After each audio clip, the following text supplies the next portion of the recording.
तो hello students, आज का टॉपिक है इक्विलिब्रियम इन्वॉल्विंग फिजिकल प्रोसेस। ये कंटिन्यूशन में है मेरी प्रीवियस वीडियो के। तो फिजिकल प्रोसेस में जो इक्विलिब्रियम इन्वॉल्व हो रहा है उसको हम फिजिकल इक्विलिब्रियम बोलेंगे। फिजिकल प्रोसेसेस वो प्रोसेसेस हैं जो कि रिवर्सिबल होती हैं, आपको पता है। जैसे solid into liquid, liquid into gas, solid into gas, ये सारी फिजिकल प्रोसेस है। इनमें जो भी इक्विलिब्रियम इन्वॉल्व है इनको हम फिजिकल इक्विलिब्रियम बोलेंगे। अब हम डिस्कस कर लेते हैं सॉलिड लिक्विड इक्विलिब्रियम। तो सपोज आपने रखा है कुछ आइस एंड वाटर एक थर्मोस फ्लास्क के अंदर at 273 kelvin at normal atmospheric pressure. तो थर्मोस फ्लास्क के अंदर है, ये इंसुलेटेड है फ्लास्क, तो there will be no exchange of heat between the inside contents and the surrounding, है ना। आपने आइस 273 डिग्री पर लिया है, थर्मोस फ्लास्क में आइस एंड वाटर लिया है 273 केल्विन पर थर्मोस फ्लास्क में एट नॉर्मल एटमॉस्फेरिक प्रेशर। अब ये फ्लास्क इंसुलेटेड है तो हीट एक्सचेंज नहीं होगा, सिस्टम और सराउंडिंग्स के बीच में कोई हीट एक्सचेंज नहीं होगा। तो हम देखते हैं कि जब तक टेम्परेचर कांस्टेंट है तब तक there is no change in mass of ice and water. तो इसका क्या मतलब ये है कि there is no change taking place at equilibrium. तो आइस और वाटर इक्विलिब्रियम पे हैं, टेम्परेचर कांस्टेंट है क्योंकि इंसुलेटेड फ्लास्क है, प्रेशर में कोई चेंज नहीं है, नॉर्मल एटमॉस्फेरिक प्रेशर है। तो आइस और वाटर एक इक्विलिब्रियम में है तो क्या हम मान लें कि कोई भी चेंज नहीं हो रहा है? नहीं, ऐसा नहीं है। अगर हम इंडिविजुअल मॉलिक्यूल्स को ऑब्जर्व कर पाए तो हम देखेंगे कि there is considerable activity taking place at the interface of solid of ice and water. तो कौन सी एक्टिविटीज ले रहे हैं कि जो लिक्विड वाटर है are colliding against the ice and adhering to the ice surface at the same time some molecules of ice going into the liquid state। तो ये दो ऑपोजिट रिएक्शंस हैं जो कि सेम रेट पर चल रही हैं, इसलिए हमें दिख रहा है कि कोई मास में चेंज नहीं आ रहा है। तो क्या हो रहा है इस कांस्टेंट कंडीशन में, the number of molecule going from the water to ice are same as the number of molecules going from ice to water state.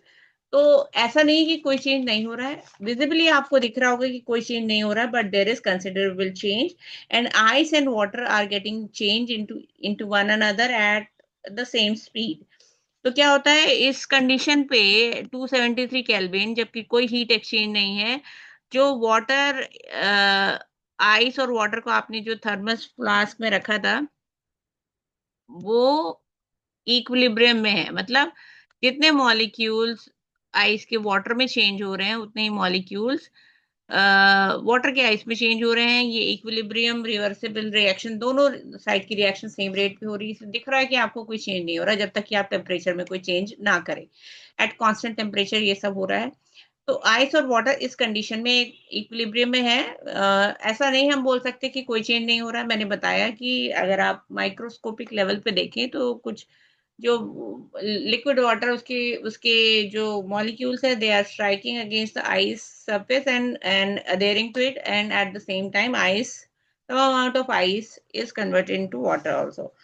तो क्या होता है कि ये कंडीशन दोनों दोनों साइड की रिएक्शन सेम रेट पर चल रही होती है, इसलिए दोनों ये तो at equilibrium rate of melting of ice to water is equal to rate of freezing of water to ice।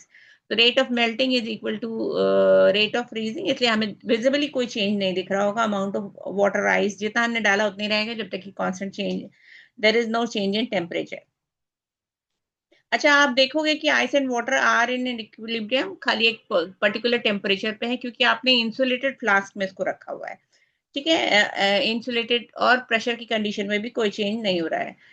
तो temperature at which solid and liquid are in equilibrium at the atmospheric pressure, इसको हम बोलते हैं freezing point of the substance. आप note down कर लो, इस condition में जबकि हमने आइस और वाटर दोनों को एक इंसुलेटेड फ्लास्क में लिया हुआ है, टेम्परेचर में चेंज नहीं हो रहा है, टेम्परेचर मेंटेन है 273 केल्विन। आइस और वाटर क्या है, इक्विलिब्रियम में है, तो ऐसा नहीं कि कुछ नहीं हो रहा है। जो forward reaction of conversion of solid into liquid, that is ice into water, and and the simultaneous conversion of liquid into solid, that is water into ice, are taking place at the same rate. तो ये dynamic nature है। तो जबकि हम pressure और temperature को change नहीं कर रहे हैं, आइस और वाटर एक दूसरे के साथ इक्विलिब्रियम में है, इसको हम बोलते हैं normal freezing point of the substance, the temperature at which solid and liquid are at equilibrium at the atmospheric pressure. So this temperature is called normal freezing point of the substance. अगर आप अगर आप condition में change करेंगे तो freezing point change हो जाएगा।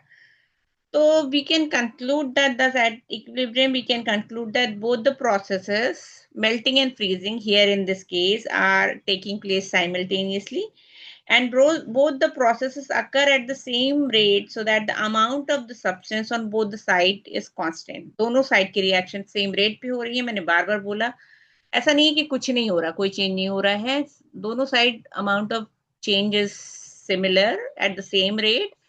तो इसलिए आपको अमाउंट में कोई चेंज नहीं होता दिखता है। तो the substance on both the sides are constant. इस प्रेशर पर the temperature at which the solid and liquid phases are equilibrium at atmospheric pressure, this temperature is called normal freezing point of the substance. ठीक है, अगला equilibrium हम discuss कर लेते हैं, that is liquid vapour equilibrium. Liquid vapour equilibrium में आपने क्या लिया, एक सेटअप तैयार किया है, इसको रब कर देते हैं अभी। तो आई होप आपको सॉलिड लिक्विड इक्विलिब्रियम समझ में आ गया होगा। आपको कंडीशंस नहीं चेंज करनी टेम्परेचर और प्रेशर की। तब अगर अमाउंट सब्सटेंस के अमाउंट में कोई चेंज नहीं हो रहा है, तो मतलब दोनों सब्सटेंस एक दूसरे के साथ इक्विलिब्रियम में। अब ये मैं एक सेटअप किया है इधर पर to explain the liquid vapour equilibrium. इसमें आपने क्या लिया है कि एक चेम्बर लिया, दैट इज एनक्लोज चेम्बर। उसमें उसको उसमें से मॉइस्चर निकाल दिया बाय पुटिंग P2O5 और कैल्शियम ऑक्साइड, जो कि एब्जॉर्ब्स मॉइस्चर, कैल्शियम। तो इस जो एनक्लोज्ड वेसल है, इसका हमने अंदर से पूरा बाय पुटिंग कैल्शियम क्लोराइड, इसमें का मॉइस्चर सारा निकाल दिया गया है। अब एक डिश ऑफ वाटर इसके अंदर प्लेस किया गया है। To measure the pressure change, यहाँ पर आपने एक मैनोमीटर लगा रखा है। ठीक है, ठीक है। इनिशियली आप देखोगे कि ये जो मैनोमीटर है, ये कंडीशन जो है, अब यहाँ से कोई मॉइस्चर नहीं, मैनोमीटर की दोनों जो आर्म्स है वो उसमें प्रेशर वो सेम दिखा रहा है। जब आपने डिश ऑफ वाटर रखा है एट द रूम टेम्परेचर, तो इसमें से ये कुछ वाटर इवेपोरेट होगा, है ना, evaporation takes place at room temperature. तो आप देखोगे कि अब ये क्लोज्ड वेसल है ना, तो यहाँ पर पूरे वाटर मॉलिक्यूल्स वेपर फेज में इकट्ठे होते जाएंगे। तो ये इस क्लोज्ड वेसल का प्रेशर बढ़ता जाएगा। और ये हमें कैसे दिखेगा, यहाँ पर आप देख सकते हो मैनोमीटर की रीडिंग, एक आर्म जो राइट हैंड साइड की आर्म है वो इंक्रीज हो रही है, मतलब प्रेशर इंक्रीज हो रहा है। एक टाइम बाद क्या होगा कि ये जो प्रेशर है वो कांस्टेंट हो जाएगा। ठीक है, इसी को हम बोलते हैं वेपर प्रेशर। तो मतलब इक्विलिब्रियम कंडीशन स्टैब्लिश हो गई है। ऐसा नहीं है कि इक्विलिब्रियम कंडीशन पे कुछ नहीं हो रहा है। amount of water that is going into the vapor phase is same as that of amount of vapor of water that is striking the surface of water and converted into liquid. तो दोनों side की reaction same हो जाएंगी, मतलब H2O liquid is in equilibrium with H2O vapor। ठीक है, ये equilibrium में है। इसके क्यों, क्योंकि रूम टेम्परेचर पे हमने रखा था। पहले उसका प्रेशर कुछ नहीं था अंदर, वेपर प्रेशर। जब आपने पानी रखा तो इवेपोरेशन हुआ है, और कुछ लिक्विड जो है वो वेपर में कन्वर्ट हुआ। इससे क्या हुआ, प्रेशर बढ़ता गया। थोड़े टाइम बाद आप देखोगे कि मैनोमीटर की आर्म स्टिल हो गई है, मतलब प्रेशर कांस्टेंट हो गया। ये जो कंडीशन है, इसमें हम लिक्विड और वेपर दोनों की स्टेट कांस्टेंट हो गई, अभी कोई चेंज नहीं होगा।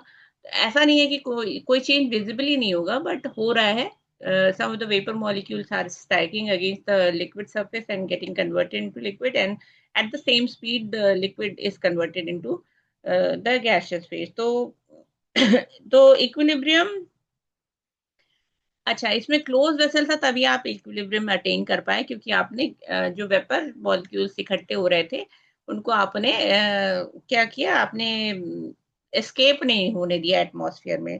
तो you have to note down that the equilibrium can not be attained if the process is carried out in an open vessel. अगर ये ओपन वेसल होता तो ये जो वेपर मॉलिक्यूल्स है वो यहाँ से एस्केप हो जाते, फिर आप प्रेशर नहीं, मतलब कांस्टेंट नहीं हो पाता ना.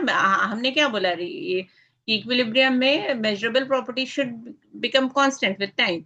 तो आप एक कांस्टेंट प्रेशर नहीं अटेन कर पाते. तो equilibrium can only be attained in a close vessel, it can not be obtained इन द ओपन वेसल. तो तो दो दो कंडीशन जो है इक्विलिब्रियम अटेन करने के लिए जरूरी है कि rate of forward and backward reaction should be same, and the reaction has to be carried out in a closed vessel. Okay, आज के लिए इतना ही. Thank you very much.